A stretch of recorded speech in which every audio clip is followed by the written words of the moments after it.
Nagulat ako guys kasi kaka-upload ko lang yung paying app na ito, meron na akong kinitang ganyan. Yes guys, ang bilis lang. Nakita ko lang ito sa ano din, sa YouTube. 'Di ba? So try niyo na rin guys. Ganito pala siya yung itsura ng app na ito. Pakita ko sa inyo. So, eto na nga guys, yung kaka-upload ko lang kanina and nag-answer na ako ng surveys kaya meron na tayong kinitang 1 peso and 8 centavos. And eto na naman guys, meron na naman. Ayan, may games din. So, ayan siya, may survey pa na 1 peso and 2 centavos. Ayan, ang laki naman nito guys. So, try ulit natin itong survey. Ayan, yung 1 peso and 2 centavos. Ayan, tap natin siya. So, ayan, sagutin lang natin ang survey. What is your current employment status? So, for example, part-time lang or self-employed. Ayan, self-employed na lang. Next, what is your age? So, ayan, 35. Approximately, what is the annual revenue for your organization? So, estimate lang natin, ayan, ayan siya, yung pinakauna, $100. $100,000.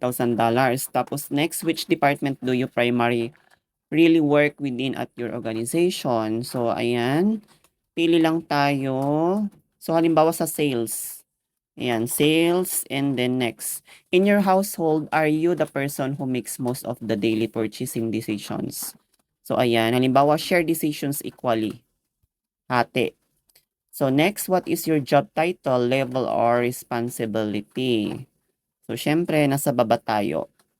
Or wala dito. None of the above. Ayan. Next, do you or does anyone in your household work in any other of the following industries? Ayan. None of the above. Sabihin natin none. None of the above. Approximately how many employees work at your organization? Ayan. Halimbawa, 2 to 5. Please choose which department or products you have influence or decision-making authority over regarding spending, purchasing.